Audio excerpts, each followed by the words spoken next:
57. You require 104.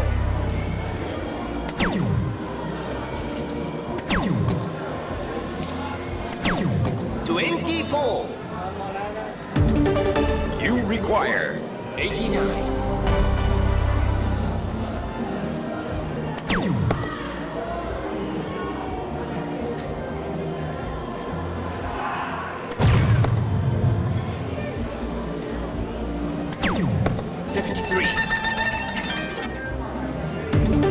You require 80.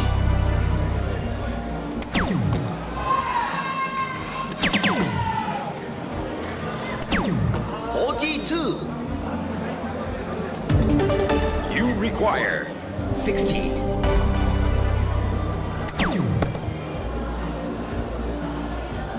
因為記得Here are adopting a retro theme, so get your grooves on and we run in class. We have fun with There your was once a day that I would pray for you. I'd go and misbehave to see you all these things. Good looks up down from across the room. Damn, what a hell of a view. I feel good, you look great. I like you, I can't wait. Our first time, our first date. You're so fine, I'm so late. You sip wine, I drink straight. Don't waste time to my place. I feel my heart erase. So catch me if I fall. Today's action that we're bringing is the 01 Medley doubles, followed by the 01 single. The next one from 3 o'clock with the pink 01 doubles, and then later in the evening at 8:30 it will be the opening I'm falling fast. Also very much looking forward to introducing my guest today. It's Mr. Paul Lim. Paul, lovely to see you. Yeah, I'm good, bro. Thanks for joining us today. I know this tournament means a lot to you, as does darts in general. I see you bring your darts here. I see you watch all of the competitors, and you've got such a smile, and it brings such joy to your heart. It's infectious. So thank you from everyone, Paul. Thank you. Honestly speaking, right, darts has been part of my life for the last 160. and You I require live a good life. 138. And I honestly, why it's been done for so long, I don't get bored, or why didn't I get out of it, right? One was passion. I love this game so much. I dream darts. You require I play darts. I play 150. I love darts. You know, that's what it is. So on the way for you, we're running about half an hour, 30 to 40 minutes, a little behind schedule, but that's okay. We got plenty to talk about with Mr. Paul Lim here. The Medley doubles A final will be our first match. We're around the quarterfinal, semi-final stage right now. It gives us a chance to have a chat with Paul, to have a look at the environment that we find ourselves in. Darts Live Malaysia have been super clever this year because they've introduced an 80s theme, Paul, was when you turned professional. Yeah. So it's been a long time. It's been a long time. It's been a long time. And have you dressed in the 80s theme for us? Today, honestly, I think I want to look good just like you, you know what I'm saying? So, and I'm always in a dart uniform. So actually when I walk into the hall like this, people say, is that your new uniform, your new style? I said, no. I said, I'm doing a bit of, I think it's important what we're going to do today. This is a new thing anyway, you know. Most of the professional sports has got commentators. And I think this is very healthy and it's going to be exciting. So I'm looking forward to it. Absolutely agree. We've got a number of fun games happening at the moment on the stage. Your MC Stanley is giving some of the Darts Live ambassadors a real run for their money. We've had treasure hunts as well. The 80s music has been pumping throughout, and the atmosphere here at KSL has been fun. And that's, I think, what distinguishes soft tip darts from a lot of other things. It's just the culture and the fun that we have. That is right, yeah. It is. I mean, like I said, it is about fun, really. You know, I think we are used to be playing in pubs with the music on and things like that, and you roll a few drinks, you know, and then we kind of enjoy. It makes the mood, you know what I'm saying? So I think, you see, like nobody will ever complain about music. But again, in the still tip more serious circuit, I think it's more about silence. If the competitor the silent stick that they can actually concentrate better. So it's a bit different anyway. But they all have fun. That's what the most important factor. You know? Yeah, it's the camaraderie that soft tip darts brings, the community that it brings, the shops that Darts Live have, and the Super League darts throughout the season. It's just a fun environment. That is right. So I mean, I think Darts Live basically the promotion department, the event, they create events, you know, to fill in the spot for the whole year. I mean, if you go by just league alone, it's not enough. So we create other events like the CC1K, and now we're going to have, like I say again, the C Tour, where people, you know, the pro sector in Southeast Asia. So I think it's about creating things that letting the players who say, that's my next target. I want to be there or something like that. I want to play the World Cup, the World Cup of soft darts, you know, and things like that. So it's giving everyone a dream or something to look forward to. We're very much looking forward to our finals today. Just in case you're wondering why isn't the legend out there playing, he will be, but tomorrow, Paul, in the open category, the medley. Yes, I'm looking forward to it. Yeah. Like I said again, right? Andy, if I were to go to the final, then I won't be sitting. You won't be here. So anyway. Good luck. Well, I want to be in the final for sure, but I also want to be with you here. So we'll see what happens. What is always surprising from Uncle Paul here is your level of dedication, is your hungriness to keep winning. That's right. I think the competitive level always in me. I think that's the reason why I still compete. And I love competition because I think the adrenaline, I still get nervous no matter what it is. I mean, I'm sure we get nervous, but we learn how to control our nerves anyway. But I've always said, right, if your adrenaline is not pumping when you are playing a match of darts in a tournament, then you cannot be enjoying a roller coaster when you're not afraid of riding the roller coaster. So there has to be a certain fear because it's about adrenaline. World record 100-meter dash are broken every year through adrenaline. So I always say that, hey, you know, when you play the competition when you're nervous, it's not a bad thing, but play more competition and you will get used to understand what you need to do and slowly you're doing it. So I love to play because I still get that rush every time I play darts. That's me. That's why I last 49 years now. You know? So. It's crazy. There's a book there, Paul. There's a book to be written. Well, when I retire, I don't know. You know, like I said again, people ask me when I'm going to retire. I can never say because I got to play day by day. I mean, right now, I don't know. I probably could last for another 5 years. I feel that way, but I don't know. I'll see. Okay. Looking at Paul and your accolades, yep, and all of the success that you've had since 1980, when your pro career started, the quarter-final of the World Championships, the last 16 of the World Masters 4 times, and then the Japan Open 2022. I'm just wondering, what would you like to be, I don't want to say remembered as because you're still very active, but what would you like to be associated with in your career? What are you particularly proud of? Well, actually, I think I'm very proud of when I first started, my first major tournament that I felt that I won was the Pacific Cup. They used to have a Pacific Cup, but that was stilted though, you know what I'm saying? But that actually put me into the fact of what I've done when I played the Pacific Cup final singles, beating Jerry Amberger from America. And that's when he told me, Paul, why don't you come to the United States? And that's when I was a chef then, right, in Papua New Guinea. And I thought, hey, maybe I should give it a shot. So I made up my mind, packed my bag, and I said that, well, I want to give it a shot. So I moved to the US and I played the circuit in the US, and it started off for the first 2 years. I was very successful. So I just turned completely just based on darts as my profession. So to me, I think that was my most memorable Pacific Cup win because that actually made me turn professional. And after that, from then on, I got, I became the number one dart player in the ranking in the USA, and somehow or other the soft tip industry came into USA. And I remember the first electronic dartboard that I've seen in the USA.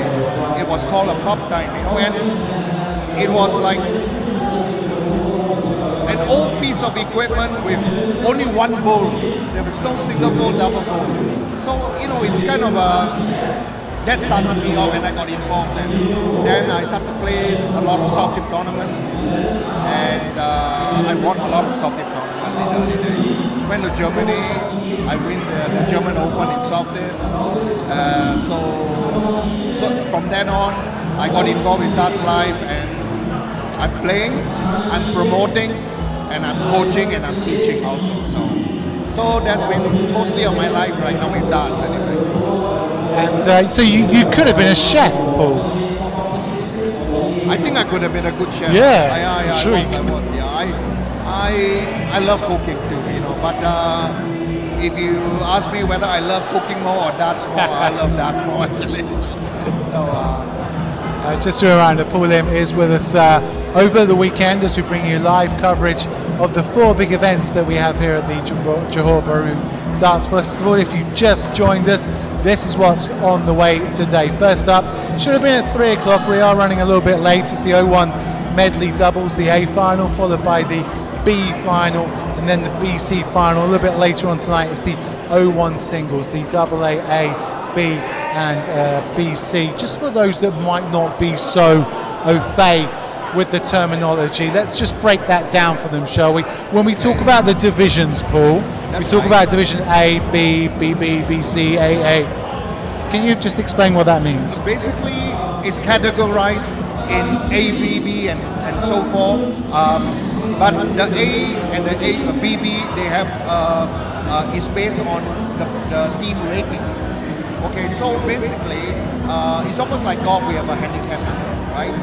If I'm a 1 handicap, I'm really good, or I'm a scratch golfer. Or if I'm an 18 handicap, then I'm an 18 handicap in golf.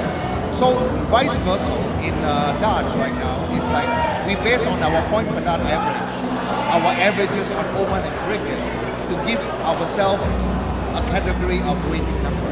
Let's say, for example, the highest rating we can have is an 18 right now. Okay, let's say if I'm 18, which means my averages got to be above 120 in O1 or almost a 5.0 in cricket. So on that categorized, so what we do right now in terms of we create a parity. Like in the BB flight, let's say the A flight is a total of 25 points rating cap, which means that a 14 can be partnered with an 11. You can have 2 14s because it becomes 28, which is over the cap. So this system was created to put the playing field on a much level term. So which means that everyone who plays in that category will feel that they have a chance to win. Because otherwise, if it's not categorized, if 2 18-weighted players plays with each other, I mean the 2 10s and 2 13 or 2 12 has got no chance. So I think this is a very healthy system, and that's why we have all these thousands and thousands of players that actually get placed in the league and get their rating, so that they can actually play in tournaments like this and have a chance to feel what the stage is like. Because otherwise, they will never have a chance to go up to the stage. So this excitement thing, I think, is the biggest thing about soft darts. We'll get to what it takes to be able to perform at the very best when you're on the stage and under pressure in just a bit, Paul. We've got plenty of time because we're about 30 minutes away from the final. We still are waiting to see who the finalists are for our first medley doubles. But just explain to us then what medley and doubles means. 01 medley, cricket medley, what's that terminology? Basically, medley, that means it's a mixture of 01 and cricket. But when we say it's a 01 medley, so it will start with an 01 game, cricket game, and the third game will be a O1. So that's the O1 medley. But if you go on to a cricket medley, so you will start with a cricket, and then the O1, and it will end with a cricket. That will be a cricket medley. But if you say it's just a medley, then becomes O1, cricket, and then the last leg, it will be a choice of cricket or O1. So if it goes to the third leg, they will make a choice when they go for the goal, and if you choose to go first on the game, then the opponent will have a chance to say, I want to play O1 or I want to play cricket. So this is a bit of a strategy sometimes that makes you think, is my team stronger in O1 now or cricket now? So they have that choice. So this is what the three category is all about. A little bit later on tonight, it's the O1 singles, and a very different competition, of course, to the doubles, because with the doubles match, you got either someone really doing well for your team, or letting you down, or annoying you, or doing something that you're not in control of. You've taken part in many team formats. Yes, and that is the reason why I tell you what. Yeah. Husband and wife, boyfriend and girlfriend should never play together. It must be tough. No, it's not easy. It's not easy. I think teamwork in doubles is very important. It doesn't mean by putting two good players together, they're going to play well together. I think there's got to be a connection somewhere. Somehow or other, when your partner doesn't play well, you have to say that, oh, I'm going to do better to help him, because it might be vice versa. So I think the teamwork is very important, and the understanding. That's why I think teams that play together often will understand each other better. It's very difficult when you put someone that you don't know and they say, let's play together. Because then you start to blame each other because, God, I mean, I play so well and he plays so bad, you know. But it shouldn't be like that. Because when you sign up to play as a team, I always believe, you win as a team, you die as a team. That's it. You know? Nah, not when I play with my partner. My partner, he's rubbish. Okay. Big shout out to Syed Adney there. That's why Nice you're to not show. playing darts then. Okay. All right. I think a lot of questions coming in, obviously, to Paul. And from the conversations that I've had with you in the past, Paul, you learn so much just from talking to you. So I want to thank you for that. The one thing I learned recently from you was if you're 1-1 in a 0-1 cricket choice game, and you get to choose the final game, so you've lost out on getting closest to the ball. My strategy was always go 0-1, but you told me no, go cricket, because you're more in control of the outcome. And I've taken that advice, and it's done me very well. So thank you for that. That is good. Because like I said again, I always say 0-1. Actually, there's no strategy in 0-1. Okay, the only thing about 0-1 is knowledge, the knowledge of setting up. But there is no control over your opponent. And cricket is such a wonderful game, because like I started playing cricket 40 years ago in America. The reason is because in America cricket stilted. They play the tournament in the after cricket. And I learned to understand that cricket is a wonderful game, because there is an offense and there's a defense. You got to study your opponent, what they go for. Because when people ask me about cricket strategy, there is a strategy. But the strategy will change, depends on what opponent you have too, and what they are doing. So it's a counter. So I think it's one of the most exciting. I mean, for tournament-wise, I love cricket very much. So that at least, right, when you go to the game, the third game, in cricket, you have a chance to counter. If you let your opponent go first on the 0-1 game, and they are ahead, there's nothing you can do to stop them. You only can pray that they miss, that's all. So that's the only thing. So cricket, I always choose cricket. Very special day, weekend for us here. Like we said, over 600 competitors. We're still waiting for the first of our medley doubles. It gives us the chance to have a chat with Paul Lim and find out a little bit more about this tournament as well. We like a big special mention to our sponsors, Connors, Depot Darts, Imagine Darts, Teams ID, and 180. Of course, these events are only possible thanks to the sponsors. Yeah, so a special mention. Sponsorship, like I said again, is for running an event like that. We really need that, because it's as a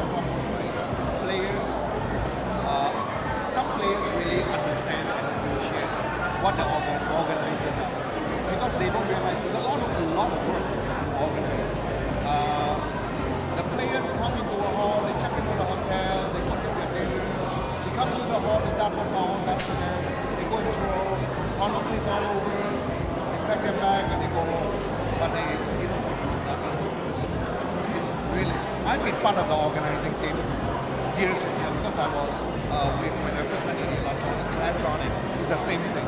The organizing really is hard work. So I really hope that if the player can hear what I say now, please learn to be more patient with the staff. Yes. Okay, don't get so angry because something goes wrong. First and foremost, like machine, it's a piece of machine. Even your phone can go bad sometimes, you know, or you cannot get Wi-Fi or whatever it is. Same as the data, sometimes there's a malfunction. It's a piece of machine, so be understanding. Don't get angry. It's not the staff's fault, you know. So. Paul spoke about the behind the scenes just then, and we got here early as we did. We get here on the Thursday and the Friday, and we took our cameras around to show you what it is just like behind the scenes as we take a look at this VT. Hi everyone, my name is Luna. Welcome to Johor Bahru Darts Festival. This year we are bigger and better than ever. This year we are adopting a retro theme, so get your brews on and come party with us. We have 100 There was once a day that I would pray for you. I'd go and misbehave just so you noticed too. Sneaking looks up and down from across the room. Damn, what a hell of a view. I feel good, you look great, I like you, I can't wait. A first time, a first date, you're so fine.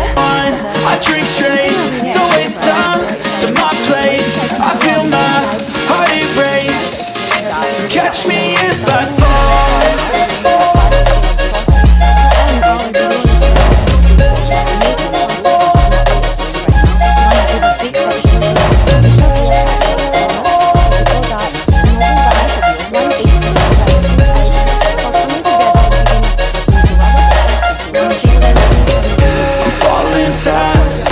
Praying that this night's gonna last. You got it all on tap, I'm loving your vibe. Always. I'm honored to be in Malaysia, and JB game right now. on! And we did one yesterday in Is that a big Singapore. deal?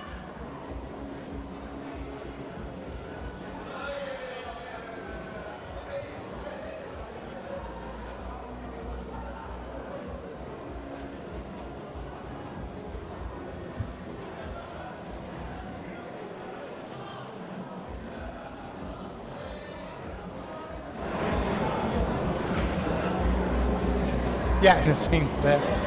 Yeah, there is a lot that goes on. There's over 30, 40 staff. A lot of machines have to come in from somewhere. The funny thing I just heard that some tournament where, like example in the USA, it's so easy. It's much more easier to set up a dart hall, a venue, because everything is so direct. The car park that goes into the it's a big lift, and I just heard that over here when they set the dart board up, the elevator is only 2 boards at a time, which means they have to put 2 dart boards up, then set up, put up there, come down 2 dart board, and then they can only park their truck out on the road, where they have to push the dart board one by one through the garage and go into the something. I never heard of that. I felt sorry for them. I really do, but they have to do that. So we have to appreciate. We do. We got to appreciate them. Yeah. We do, yeah, for sure. So we're at the KSL Resort. This is so to get entry into these types of competitions, you need to be playing the Darts Live Super League right at the start of the season. I was Division 3, I must say, and we topped the group, and then we went to the SKO, and first game got knocked out and went home. It happened very quickly. Anyway, what I'm saying is this is the second competition, second big event after Penang, right? We had the Penang Darts Festival, now the JB Darts Festival, and then looking forward towards the end of the year with the Darts Live Malaysia Open as well. That's right. Like I said again, the leagues that actually goes to is actually kind of to enhance the team, form their team, which pub they want to play in and things like that. And then I think the league system has always been, it's part of the process of getting the rating out. Because from the league you have to have training. So, and then plus is from there you grow the dart community. to get people more interested. So I think it's like then obviously, like I said, from a league, because you know that if I lose this week, I can play next week still. I mean, the league goes on to become the league, right? You know, Andy, I mean, it's like a do or die situation, and I mean, but it's part of the deal, you know what I'm saying? But, you know. A big weekend for us here. Welcome if you just joined us. We are broadcasting live from KSL Resorts in the beautiful city of Johor Bahru. Just a hop, skip and a jump away from Singapore. If you haven't been to Johor, come. There is so much happening. The food is amazing. Countryside is wicked. It's a growing state, a growing city that has so much to offer, and I'm sure you can feel very truly at home should you come here. You've stayed in Singapore for some time, I presume. Sorry? You used to live in Singapore. Oh yes, I was born in Singapore. So, would you come over to JB often? I do, yes. In fact, most of the time, if I do come to Singapore, and of course with that event tournament, but when I find a few days I have in Singapore, I will always get my friends to come to Johor Bahru for their good food, for their good golfing. Yeah. I love to come to Johor, definitely do. Of course, the next thing, of course, there are other states too, you know. I love to go to KL, so I mean, I have a shop there. I love it, but I love Malaysia, I really do. Have you checked out Senibong Golf Course? Senibong? Sorry? Senibong Golf Course? Senibong Golf Course, I'm Checked it not out? sure. I went to the other one, which is called Horizon. I went to a few good Horizon, Forest City. Yeah, it's great. Forest City, yes. Yeah, it's I all play great. Forest City most of the time. Yeah. Okay, are you as good at golf as you are darts? My best handicap was 7. That was the best I ever been. That was when I was based on the US, where I play very often. You know, US playing golf is honestly, I mean, it's cheap too. You know, and they have nice courses. But ever since I moved out in Singapore, I play. Because I was in the army, all right. So when I finished my army, my national service, I became a reservist, and then and Singapore has got a couple of golf courses that is set up for the reservists. So I joined, and I came back to Singapore a few years back, and I joined so that I could play the courses and all that. So And they had some dart machines there as well, did they? yeah, they Yeah, okay, so, yeah. so I think you know, like I said again, I love my golf. I do, but it's just that when now I'm based in Japan now, it's a bit hard. It's much harder. They have good courses there, but it's just troublesome because I don't drive in Japan, and I think and I don't have a lot of friends that actually play golf in Japan. So I play darts, I cook, I play darts, I cook. That's it. We'll get on to what life is like on tour with Paul in just a moment. Just a reminder though, this is the JBDF. We are live from Johor Bahru. We're live from the KSL Resort in southern Malaysia. Just to give you an update on where we're at today, the Medley doubles, the 01 Medley doubles was supposed to get underway at 3 o'clock. We're still waiting. I think we're around the quarterfinal, semi-final stage. We'll be bringing you the A flight, the B flight, and the BC flight live for you from the main stage. Later on tonight at 8:30, we will be live with the 01 singles, the AA, A, double B, and BC flights. So that's from 8:30 tonight. From tomorrow, we'll be concentrating on the morning's action, which is the 01 doubles, both A and B flights. That'll be kicking off at 3 o'clock, and then at 8:30, there's the first of 4 finals that we'll be bringing you. The BC, the BB, the A, and then the open category. Now, open category, rather like golf pool, is very much that. Anybody can enter an open category.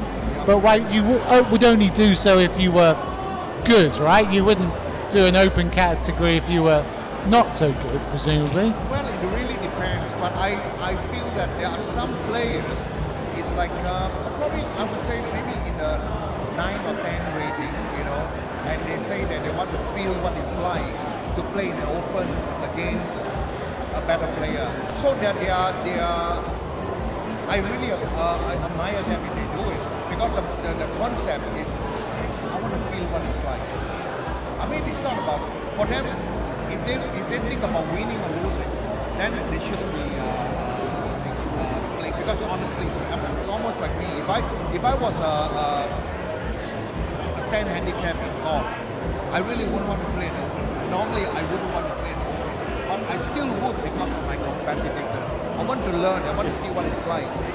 So some do, but 95% don't. That's why. Let's talk about life on the stage before we talk about life on the tour, because the stage over your right shoulder there, something you're very familiar with, Yes. but something that a lot of us aren't. And controlling nerves, energy, and just that sense of occasion, it can be very overwhelming. So what? I mean, when I play at my home shop, Paul, I'm a good 13, 14 rater. I play in front of people I don't know, and I'm back down to 6 or 7. So how do I overcome that? How does one get better on this big stage? It's honestly the stage. The big stage. I call this the big stage. Like when I went to PDC, when I go to the PDC World Championship, that big stage, I think it's something that you will never understand until you go up there. Because a lot of people doesn't have a chance to go up there. You know what I'm saying? But when you are up there, right, on the stage, it's a totally different feeling. That it's like it can overwhelm you or it can pump you up. Because it really depends on who. Because your personal strength, your character, and things like that. Some people walk on stage, they show up. It's almost like a singer. Some people in the bathroom, they can sing real well. But when they go up on the stage, they crack. They choke up. Does your heart rate quicken when you're on stage? How do you cope with it? Well, I tell you what. When we were playing the world in Japan, I remember there was one tournament where you go up on the stage from the quarterfinal onwards. They give everyone a heartbeat. Oh, great! Yeah. Right, and the audience can actually see the heartbeat. Okay, and apparently they say that when it comes to my heartbeat, flat down. Get out of It's there. down. Well, like I said, maybe I won the tournament. I was a champion then. But I think it was that day that I felt so confident and so comfortable. So the heartbeat was okay. But I can guarantee you right now, my heartbeat rate does go up, Right. like most of the time, especially in the earlier rounds in a tournament. Oh, interesting. We all do. We all get nervous. I mean, come on, even the great Tiger Wood. I've seen him hit outbound on the first tee. I think it's nerve. We got to be nervous. We all human, So much an experience. And like I said, not a lot of people have the chance to go on stage because it's only one final. Yeah. You know what I'm saying? So, but it definitely is an experience. If you go up there, for good or for worse, you will remember for the rest of your life how you felt up there. Are there any breathing techniques? There is, yeah. I think you're going to keep calm by your breathing technique. Okay, breathe in, slow in, breathe in, slow out, and things like that. Or there are times that you look away from the dartboard when you're under pressure, whatever it is, you look away from the dartboard and you think of the good times. Like you could be thinking of you were at the beach or you're on a fishing boat. You get your mind away and you're being sucked into this dartboard right now. Get your mind away from somewhere and then come back. That might help.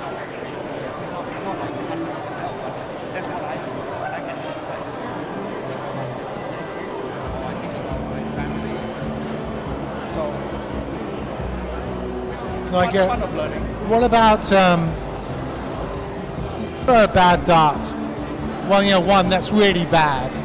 How can you get that composure back again? So, okay, that's in the past. I need to. Yeah, you have to because basically, right, in all the time when you play darts, there are going to be bad darts. There's no doubt. I mean, even for me, right, there are some shots that I can never explain why I threw it that way, and it was a completely like a nervous dart or a choke dart, and you like throwing something different. But you in your mind, you got to tell yourself that is not the way you throw. You have to recover, and that's why I said throwing darts it's not about hitting. Okay, if you were to aim at a target and you hit it every time, honestly, it's no more fun. If you would aim at every triple and you hit it every time, you cannot miss one dart at all. Then the fun is gone. It's when you know that you can actually miss. That's why these darts survive for so long, and it's based on the learning process. So we have to learn and understand. We will be welcoming up some friends, some Darts Live ambassadors up to join us here on the stage. If any are around, so they're going to be around. I'm looking at my floor manager anyway. So we'll be talking to them throughout. If you have any questions for Paul, please do get in touch. He's more than happy to answer any of your questions that you have. Gives us a chance as we wait for the 01 medleys doubles. The A and the B final will be with us live on this stage. We're around the semi-final stage right now. Paul, lots of things to talk about. Your role at Darts Live, can we just uncover that a little bit, just to tell us your association with Darts Live and how you've been involved with this company? Well, I got involved when Darts Live first went to Hong Kong, when we actually have Darts Live that came out of Japan, and they went to Hong Kong, and the CEO of Darts Live in Hong Kong contacted me, because at that time I was representing another dart company, and I met him when I was doing in Taiwan.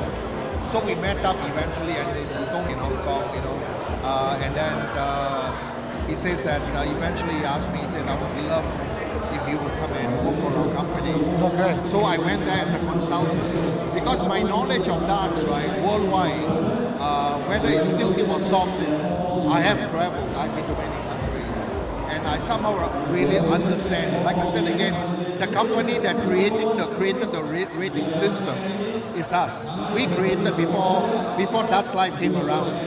So the old company was called Medley, and we Medley and Darts Live merged, and we actually created the dartboard for Darts Live to do the Darts Live 1. But the Darts Live created a software of their own, which is owned by Sega then, Sega company.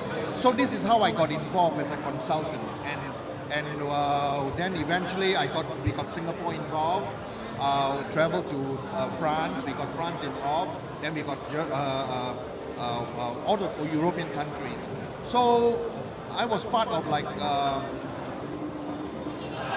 marketing, not in terms of marketing, but knowledge of where we should go and what system we're going to do.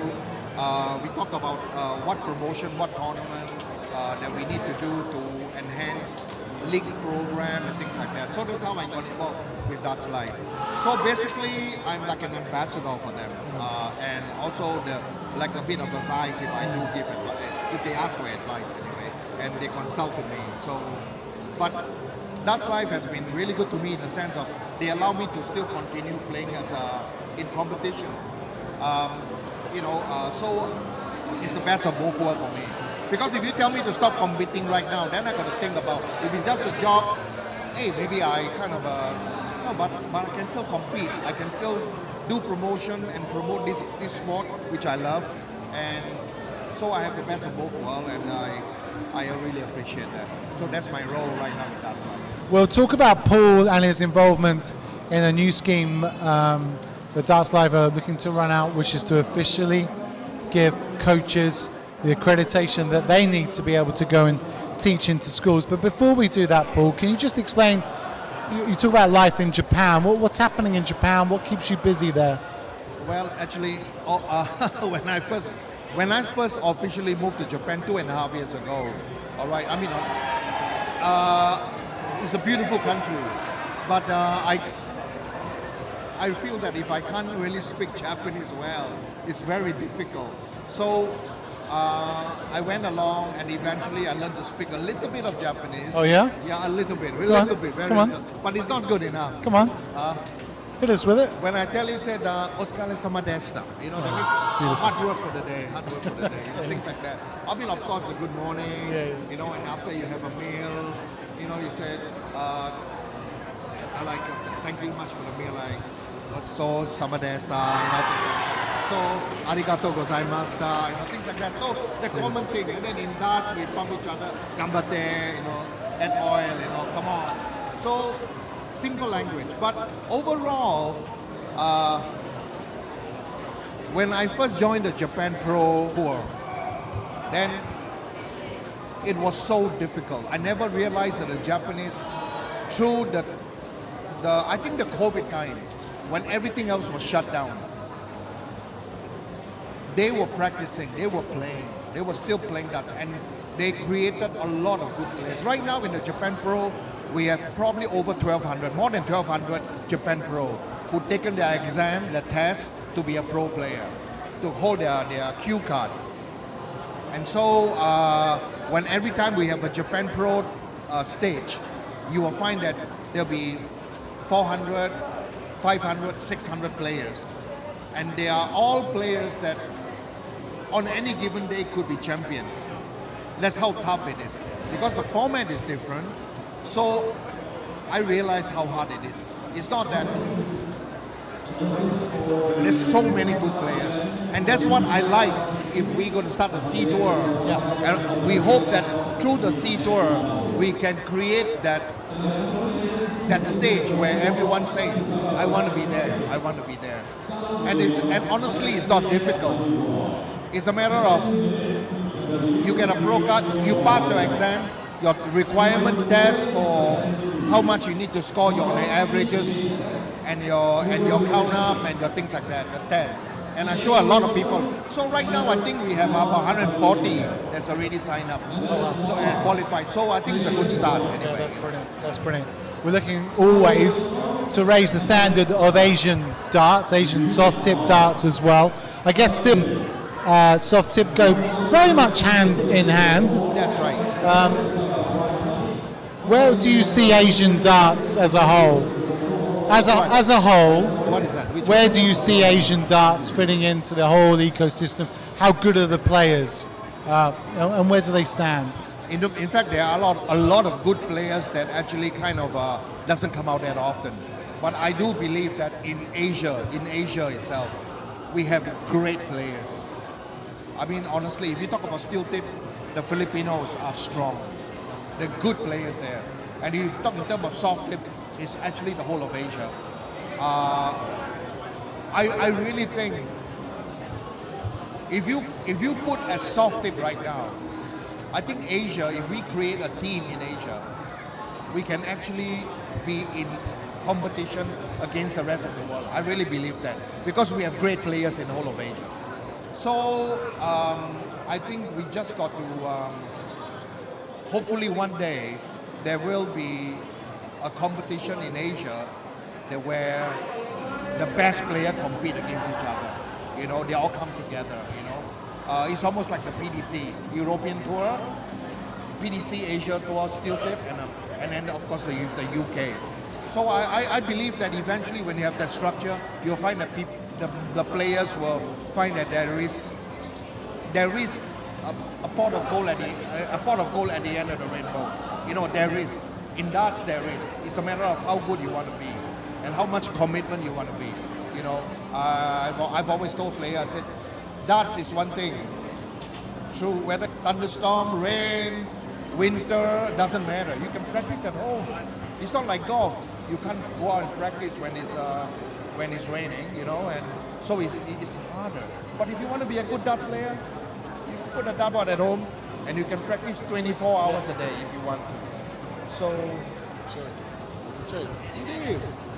We're just gearing up for the medleys, the medley doubles rather, final, the A flight first, followed by the B flight. We do have our first pair into the final. It's Ray and Krista Neo. Ray is the Penang Darts Festival 2023 C flight runner-up in the singles, so looking very much forward to seeing them in action. So that's the first of our finalists already confirmed. We will be crossing to the big stage live for you as we take a look at the A and the B finals coming up shortly. Paul will be returning at 8:30 a little bit later on tonight for the 01 singles, the four categories there, the double A, the double B, the B, C and the A flight. And then tomorrow we'll be live on air from 3 o'clock here from the Johor Bahru Darts Festival with the 01 doubles, and then later on at night at 8:30, if you just joined us, we'll be looking at the 4 competitions in the medley singles, the Open, the A, the BB, and the BC. Many thanks to our sponsors who deserve a big special shout out: Connors, Depot Darts, Imagine Darts, Teams ID, and 180. This Johor Bahru Darts Festival is brought to you by Darts for Life and Project M. It's organised for the 2nd year actually now by Darts Live Malaysia, and that's fantastic. It gives them a little bit more control as to what they can be doing, a little bit more prize money as well, which always helps. And are you looking forward to seeing the finalists? Oh, I really am. That'd be great. I just kind of the first category is the finalists is from what team? Okay, no, we're just waiting to get confirmation. Okay, This right. is maybe not so. Some false information heading my way here. Sorry, yes, we'll get to it a little bit. So they're getting ready now to call. Yeah. Yeah, it's still just playing by ear, still just waiting to see who's made it through to the final. I'll work out why they've given me this piece of information in just a moment. We're enjoying very much an 80s theme here at the JBDF. We've got the neon everywhere. We've had the Ghostbusters, Madonna, all of our favourite songs. What was your walkout song, Paul? You had a very famous... Walk of Life. Yes, there you go. No, but yes, there was that. But also another famous 80s song. When it first started, they gave that song. The Gangnam Style. Oh, yeah, that one as well. Okay. They did that first. I'm talking about a particular 80s, a particular 80s song which had a TV series with it. And I'll give you some more clues. Are you serious? Yeah, I'm serious. And the name of your shop in Singapore also had this as a suffix. Dart. Fame. I want to live forever. Yes, baby.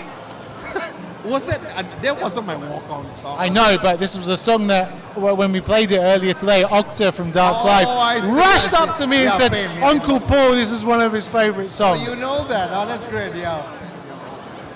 So we've been enjoying the 80s theme. I think it's the first time we've kind of adopted this theme. We're giving out special prizes for anyone who's come dressed up. You will be hearing some noises. This is very much unlike a PDC Asian event where you can hear a pin drop, which is great and it's fantastic. But in this sort of environment, we've been partying all day, and it's a different culture, isn't it? See, right?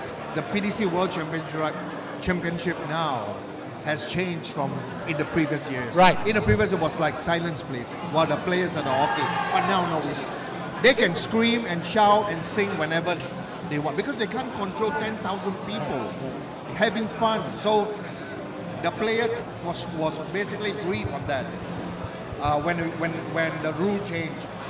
There's no stopping the noise now. Let I mean, them go. they can But still it's not ask. music, they can sing, they can shout, Right. And they can scream. still ask for the best of order. Like, there's no, you can't be. No, I get it. I mean, you've got to. No. Okay. When okay. you're on the line throwing, someone screams. It's just Up too to them, bad. is it? Okay, okay. Yeah, How do you find that pressure? You know something, you got to. It's different, but and I do understand that because it's impossible for 10,000 happy drinking crowd. I mean, like to actually keep quiet. No, it's impossible because, like I said, I remember the time when they said the song. What they say? If you love the dart, stand up. They will just suddenly just start that. And then obviously for me, Singapore, you know, things like that. So I'm glad, you know, I'm happy they're supporting, but you just can't stop them. But we've stopped it right now, really, honestly. With the music, you know, I think it's more really right now. I think the music is not really the factor because I think they're used to it now. But I still think that right now there is a lot of respect when the player played in a soft tip tournament on a stage when the person is actually throwing darts. They actually are quiet. Even the music is still on, they are quiet because they learn not to barrack, like scream to distract. I think that is unsportsmanship involved. A lot of respect, isn't there? And Yes, a that's lot right. of knowledge as well from this crowd. Yes, that's They right. know how to play know. the game. They know. So I'm glad because I think it's a player's understanding. You know, we got to be sport. At least the sporting part of it got to be there. For the winners of the A final, 5,600 ringgit is up for the runner-up. I just want to ask you, Paul, when it comes to all of a sudden you have to throw a dart because it's going to put, I'm not suggesting by any stretch of the imagination that this money is important in any way to some of these players, but when it's a pro, when you're pro, and that is your only source of income, does that put a different element of pressure onto you that you hadn't experienced before? Well, it does actually. When you play in term as a professional, when you know that winning or losing means paying your bill, right, supporting a family, right, it's honestly a different deal. And I tell you what, I mean, I got to pat myself on the shoulder for years and years that I've done that because I supported a family. I bought a home from just playing darts, and I created my career through darts. And early days was through winnings. That's all, prize winning. So that's amazing. I think I did quite well. Yeah, amazing. 2 times PDC Darts Live champion here, the 2017 World Champion, 2016, 2013 as well of the world. 3 big titles that you've won, Paul. What sticks out? Any one final you think, apart from your first one, which I understand? Okay. Super Darts. Yeah. Super Darts and the World Grand Final. That was the 2 major of Darts Live tournament. I was the first one that won the Grand Final in 2010. I mean, it's big prize money. I mean, it was over $100,000 US for winning that. I mean, it was something. Super Darts was the same. So I won a lot of majors. I mean, even when I was back still in the US, I would say that I've won practically every tournament there is in the whole of US. I have done through all the years I was there. Every city, every big tournament, I've won a single. So I did well. I'm okay. No, I've seen, and obviously I was 8. I was 8 when you burst onto the scene at the BDC with the 9 darter, and we obviously followed you. And darts was huge in the UK, and we followed John Lowe and Eric Bristow and Jockey Wilson. The names just keep tethering all these names. Yes. Lazarenko. Yes. Bobby George. It was great. And you would know them all. Yeah, that's right. I was in that era. Yeah. Like I said again, I played some great matches against them. But obviously, I didn't have actually won any major in a PDC because it's so difficult. I mean, it's even more difficult now anyway. I want to ask you, do you know where did my name Slinger come from? Well, I mean, I don't know where. I get it that there's a Singapore. I get it. There's a Singapore connection. Singapore Slinger. Yeah. Right? That actually was given by the British when I first went there. So I know the British who came to Singapore always go to the Raffles Hotel. Raffles, yeah. And they love that drink called Singapore Sling. Yeah, well, yeah. That's how it actually started. So when I represented Singapore and went into the scene in the UK, when they say from Singapore, they eventually say, "Oh, you're the Singapore Slinger." Well, it works on so many levels, Paul, doesn't it? It's great. So you didn't get to choose your nickname? No, I didn't. They gave it to me. I'm still trying to work out what mine should be, but if you could give yourself a nickname, what would it be? I'm going to watch you play first. I don't want to call you the choker. The choker. That's very good. Talking about someone who's not, and it's worth talking about a steel tip player because it's helping our sport, the soft tip darts community, immeasurably, and that's come bursting onto the scene as a Luke Littler, someone that's done brilliant for academies worldwide in England. We've seen a number of young kids here now starting to go, hang on, I can be a 16-year-old and on the big stage and competing with the like. So I get goosebumps talking about it because it's exciting. Right? Honestly, I think I mean, he's a phenomenon. I mean, to me, Luke Littler is for someone to actually break into the scene first time and able to perform like he wants it. Yeah. Like I said again, So it's almost like a dream for a dart player to actually. And he has actually been a start ever since, right? The burst of youth in UK right now. They want to, that's what they have the PDJ, which is the junior, PDC junior, right? You know, I think it's such a great thing. So I think for us, right, even in soft tip right now, is that they are the youth, the younger generation that actually I've seen really committed and wanted to be good.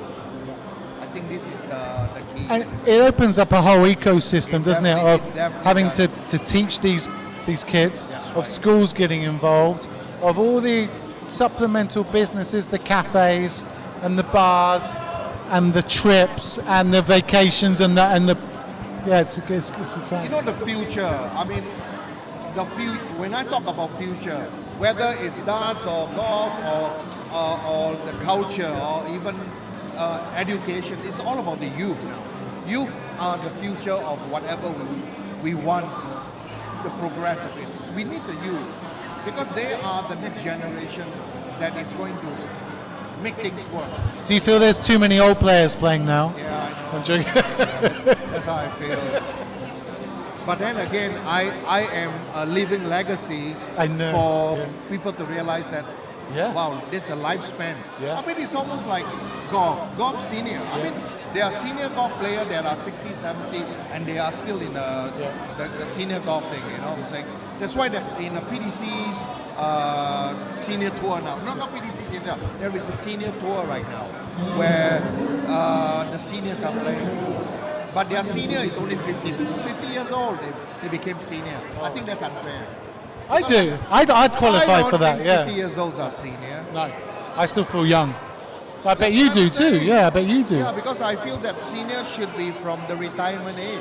Right. Should be 65 or something like that. I don't know. You'd still beat the 65-year-olds. Anyway, but I can for a 70-year-old, and I'm Amazing. pretty happy. You know. Are there any? I'm asking you this as a friend now. Are there any tips and tricks to stay as youthful and as rambunctious as you are, up and above your enthusiasm for life? Anything you're eating or sleeping or drinking? No, I think, well, I do have to take care of my health. I mean, obviously, let's put it, there's a lot of things I can do just a few years back that I really cannot do now. I get tired a lot easier. I mean, I used to be able to party the night, play darts tomorrow morning, whole night I did. Oh, those are the days, yeah, eh? those are the days. I can't do that anymore. So nowadays people ask me, like, you know, after a tournament, they say, hey, let's go to a karaoke bar or let's go out for. I can't do that anymore. I really cannot, you know. So, I stopped that 20 years ago. no, well, like I said again, it's, you know, I'm glad I can still do what I can do to a certain limit. Yeah. Like, I mean, before I used to play every event, doubles, you know, then doubles and singles, and then in the US we used to play 5 events a day. Still do. We have 5 events Oh, wow. a day. Okay. That's crazy. But I will play every event. They have called a pajamas event, which is past midnight. You wear pajamas and you play. Luck of the draw. But all you have to, everyone is a Cleveland. I remember that. You have to wear pajamas to play that. It's called a pajama blind draw. But of course, I don't know. I think they stopped that now. But what I'm saying is that there are 5 events in a day. And if you play every event, it's not easy. But I was able to do it then. But now, no, there's no way. So I try to cut down on events. But obviously, I love to play. Like the doubles, you know. If my partner would be like a 6-rated player or something like that. But the reason I play is because I feel that there is a chance that a 6-rated player would have a chance to play with me. And the experience, maybe I could help them, or the excitement that they have a chance to play with Paul Lim or something like that. So I always, when it comes to a doubles event, I don't know who my partner is. I always let a bar do a selection. Oh, okay. So they would do a tournament for 6-rated player, Yeah. and then eventually the winner will partner me. Oh, wow. This what it is. So Have you had much success doing that? yes, definitely. I mean, success in the sense of what, me and them winning, or, Yeah. or in terms of that selection. No, winning. Well, Oh, okay. I did win. No, I did win a few, but I do lose a few too. Yeah. Because the reason is because a 6-rated would be just a 6-rated player. What happened is that sometimes they get so nervous because they are playing with me. Yeah. Right? Because when during the selection they could play really well, but then suddenly they say, "Oh, I'm playing with Paul Lim now," and then the bell rings and it starts around and becomes harder, and they get really nervous. Honestly, so it was hard. I mean, a teamwork is teamwork. I always believe, even if it's a 24-point team or 25-point team, I can always play the best I could because I should. Yeah. But a team still needs a teamwork. Another doesn't play decent enough, it's very hard to win. Very difficult. Yeah, I know that feeling. Hey, welcome everyone. We are live from the KSL Resort from Johor Bahru for the JBDF, the Johor Bahru Darts Festival. Please take a sip of water, Paul, because we are going to be here for I think could be a long time as we're waiting for our finalists of the 01 Medley doubles for the A final. We'll then follow that with the B final in the Medley doubles. We'll be back a little bit later on tonight, as you can hear the action. It sounds great, doesn't it? Semi-final action is underway. So we were very close to bringing you the finals. A little bit later on tonight, we'll be back live on air. Probably come along around 8:30, but if this has been pushed back, we might just shift our live broadcast back by half an hour or so, because it's the 01 singles. You prefer the singles, the 01, or the 01 or the cricket? Which one, sir? Sorry? I'm asking you, prefer playing 01 or you prefer playing cricket? I prefer playing cricket. Oh, yeah. That's for sure, yeah. That's for sure. Because I always say that cricket is, it requires, it's more fun. It is strategy. I like to think. I like to find a way to counter my opponent, to make them think, why did he do that or something like that. So I think, cricket is the best game in darts, definitely. So we're just gearing up then for the final of the 01 Medley doubles. Paul, you know what it's like. You've just won your semi-final. You're on that high. I'm just putting it to you. What then goes to the player, because you want to continue that adrenaline, presumably, but you also need that composure as well. So where are you at mentally? You see, honestly, right, I always feel that the semi-final is probably much harder than the final. It's always been that way, because semi-final is almost an accomplishment. They get more nervous because they know that when they play the semi-final is to get to the final, and this is a part where I think the excitement is so I can hear that playing the semi-final, and then when they get to the final, there are times it's a letdown because they already reached the final. They seem, but then again there are the teams that are still very pumped in the final because they want to win the championship. You know what I'm saying? That's it's up to individual how they feel and how they think. But and in a tournament like this, what advice would you have to the players that have just maybe get pumped, stay pumped. Right. Don't win the semi-final and relax. That's what I'm saying. Yeah. Go every time, right? In this sort of tournament, when I get to the semi-final and I play and I win and I know that I will not be sitting down and relaxing and laughing and drinking. I will be on the board loosening up because I want to keep the composure. I want to be loosening up still, because if you don't throw for another half an hour while you're winning a final or waiting for an hour to play for your final, that 1 hour if you don't do anything completely will cool down you need warming up. So I think it's good to keep loosening up, because we never know how long you're going to wait even. Well, yeah, presumably the waiting must be very difficult as well. I remember another good tip that you told me. I know that we had an event in Penang at the start of the year when we were presenting all of the events that Darts Life Malaysia were doing throughout the year. One of your great tips to me was warm up. Warm yourself up before you play. At least keep going in the same composure. Because like I said, the worst thing you can do is to sit down, relax and laugh and drink and think that it's going to be like, oh, I'm in the final already, it's okay. And you don't, and then suddenly when you go to, oh, you're on now, and then you don't have enough warm-up darts, it could be a downfall, really.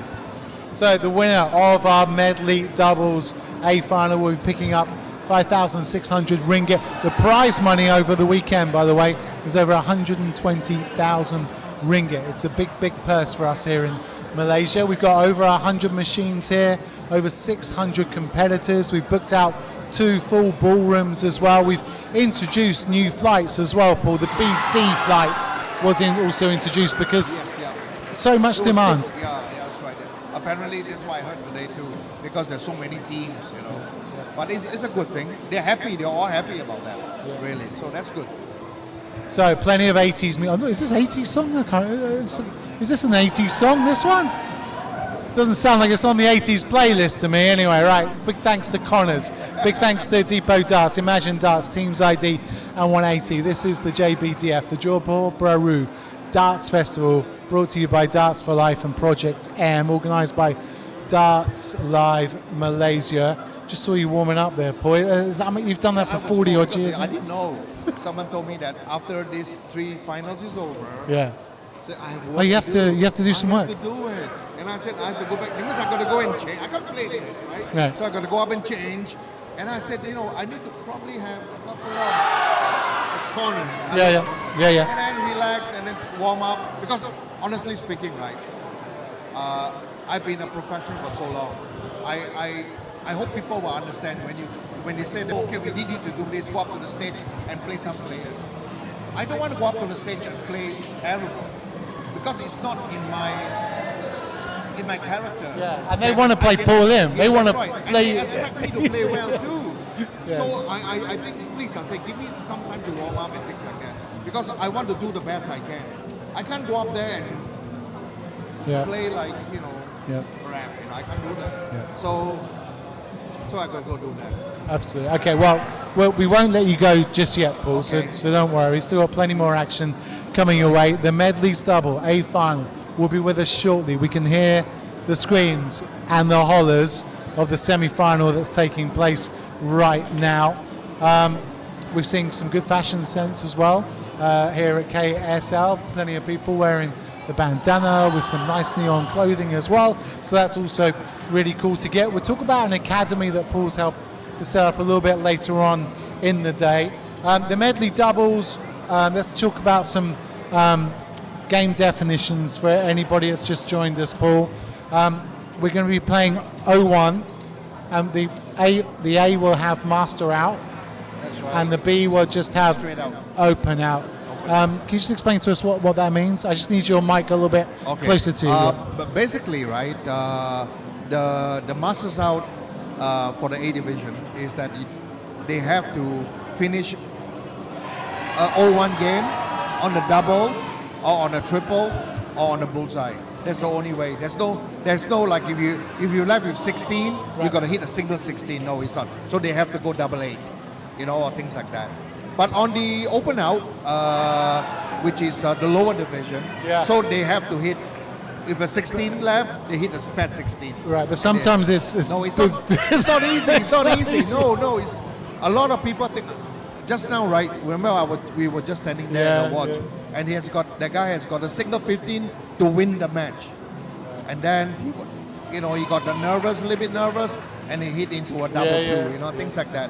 So the A flight, just to let you know, the A flight semi-final is now in its last leg. If you just joined us or just tuned in thinking you'll be watching live coverage of the 0-1 Medley's doubles final, you haven't missed it. We're just at the semi-final stage, and we'll bring you all of that live action. In fact, myself and Paul will be commentating on that final for you before. You must have done some commentary work on the steel tip darts before. Yeah, I did. Yeah, I think there was a couple of PDC events where they actually asked me to go in and do a commentating on the match itself. So who was that? Who was that with?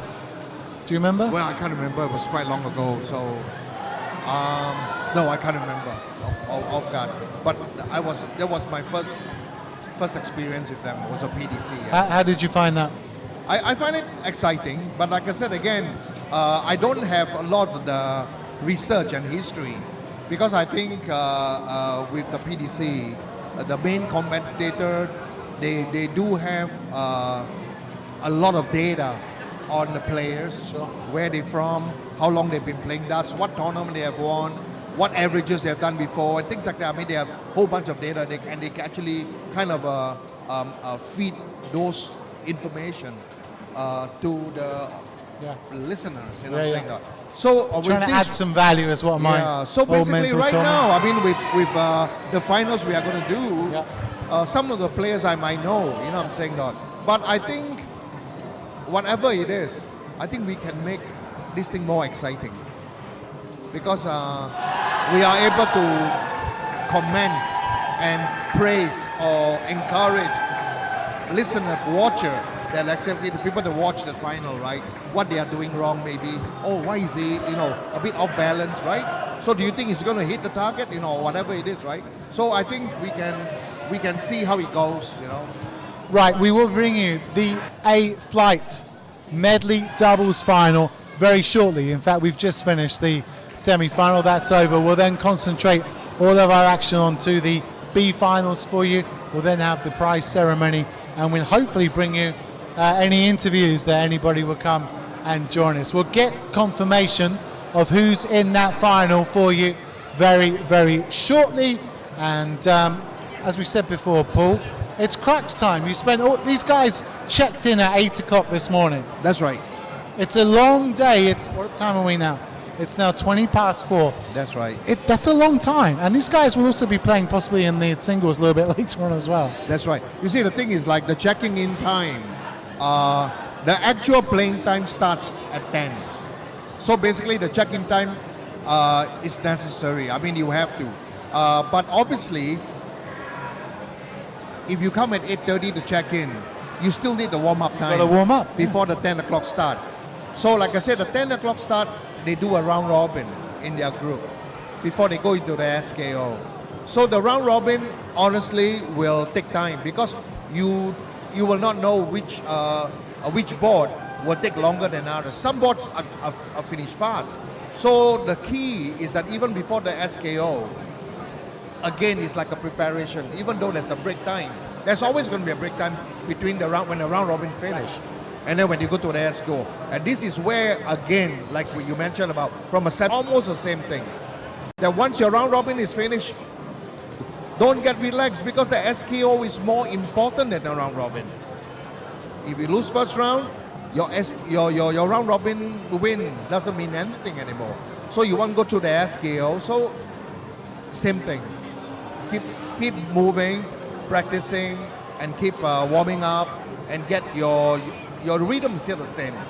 Then you do not have to start all over again when you come to SKO. I've seen my friend lost on the first round. Good players, totally messed up.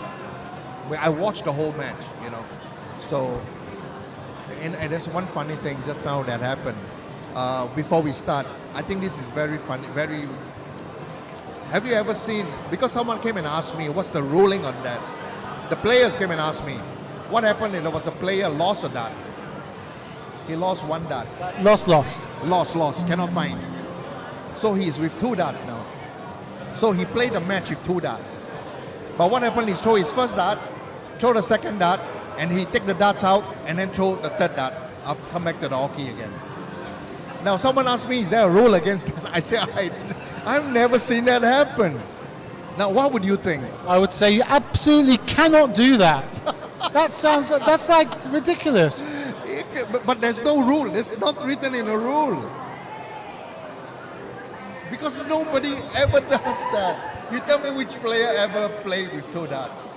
I mean, even if I lost a dart, right, I would try and get another dart. Get another dart. Yeah, that's what I'm saying. You cannot take a dart out because that fundamentally affects, oftentimes, your deflecting. That's right. Okay, anyway, the person that lost the dart did ask the opponent, is it okay if I do that? He just took it out, did he? Yeah, he did. Played the whole match that way. That's why it lasted a long time. But anyway, it could affect the opponent. It could actually it's not right because there should be a rule against that. But the opponent who are my friends, right, basically allow them to do it. They just want to do it. They say it's okay. But you know, I mean, they lost. But the thing is, it just got me thinking.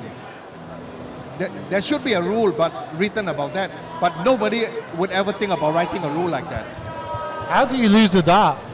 Well, you can drop it drop somewhere. Oh, I see it. Not what. As he was turning up to the event, he'd lost it. He lost the the dart. He couldn't find it. Yeah. So anyway. But I mean, you must have had darts break on you, flight snap, shafts. I always bring 2 sets of darts. Exactly. When I go to a tournament, I always have 2 sets of the same. Are they exactly the same? Exactly the same. It got to be. You have your darts here. Yeah. Can we see? But this is not. Yeah, sure. In fact, this is the new generation 8 target. It's called the Legend, but it's not. It should be out in the market next month. Oh, really? This is Brand new. This is my prototype. Oh my God! I feel honored. Yep. And like I said again, this is the first time I'm using. I've always used a number 5 tip, but I find that the number 5 tip has a lot of it bends a lot easier. So I changed to a 2BA tip now, much stronger. The barrel is longer, a little bit, and it's thicker in diameter. Yeah. It's beautiful. Yeah, that's why I kind of. So you designed this yourself? I designed this. Yeah. It feels amazing, right? What weight is this? 20 grams. Okay, so it's like maybe is that average or slightly lighter for a soft tip I dart? use steel tip, same thing. I use my steel tip 20 gram also. Oh, I see. So I use my soft tip 20 gram also. So it's the same weight. Yeah. You know? So first time anyone's seen this is me, is it? Yeah, right. This is not even on the marketplace. You touch it. I touched it. I know. Honestly, it feels weird touching another man's dart. You cannot do that. Well. They're beautiful, boy. You've concentrated on grip, it seems. Grip is important. You know, like I said again, the balance is important. It took me a while. Like I said, it's a prototype. So when I designed this, they make it for me, and I keep doing it and trying it. And then what happened is, like I said, the dimple used to be on a generation. The dimple are very close to each other. Right. So somehow or other, I find that I can't feel the grip that much. So we change it. That's good. Okay. Ready. Are all ready then for the 01 medley doubles. Let's get you to Stanley to get us underway.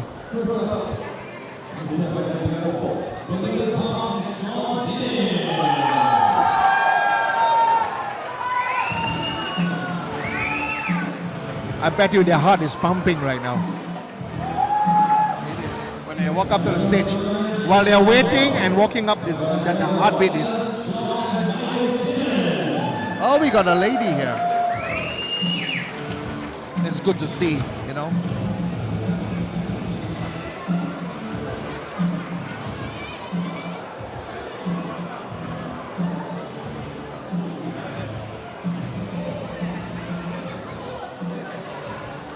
That Carlsberg looks tempting.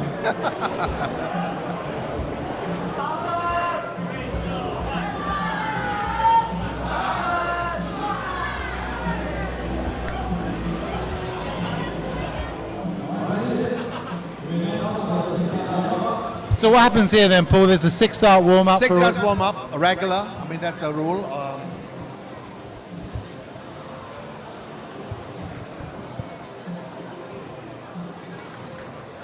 And then what are you aiming to do? Just to get your rhythm, just to get yourself... Get ready, you know, like now this is where, like I said again, as a competitor, you know, and there's the stage and it's the final, they're thinking of different things. They're thinking, wow, I hope I don't get to, you know, I hope I'm ready. I mean, you know, they are. There's a lot of searching, you know. So basically you have to focus, you know. If I'm up there, Paul, I'm talking from my experience, I just don't want to be rubbish. That is what I'm saying. A lot of people think that way. Yeah. I don't want to throw bad. I don't want to throw bad. You see, and that you're pressuring yourself in that way, you know. So I like I said again, it's a learning curve. You have to, as it goes along, if you do well, fair enough. Then there's nothing to worry about because you're playing well. But when you start to play bad, then you'll be asking why, what's happening, you know, and things like that. So Could you go in there with a certain amount of arrogance? Does that help? You can Look, too. I'm Paul Lim. yeah, I've done this. can. Here I go. You can. Everyone can. That's why I said that's why some people play better on stage in a competitive situation. Some people excel, but a lot of people they decline because they get too nervous. So I think that is where the difference is, you know. And then when it comes to a team game, are you one of these players that likes to fist bump and and say, oh, okay? I fist bump my partner. Yeah, yeah. I think I fist bump my partner. I mean, really, the fist pumping is, let's put it this way, it's a good thing in terms of, but I don't think I would fist bump my opponent. I mean, I'm talking every shot. No. When before the game start, yes, share handshake or fist bump, that's okay. Sure. But then when that is over, there are some opponent that fist pump me when and I find that that's very strange. But I'll do it out of courtesy, but I really don't like it, you know. Yeah, there's a lot of fist bumping in team. Well, if your partner looks like he's struggling, would you say something? Yeah, I would. Come down, you know. I said, hey, don't worry, think about something else. You know, when I'm talking to my partner when he's struggling, the reason I talk is I would take the person's mind off the dartboard. That's what it is. Right, we're away from bullying up here as we see Belinda Fang and Sean Ding take on Alan Chong and Michael Chin.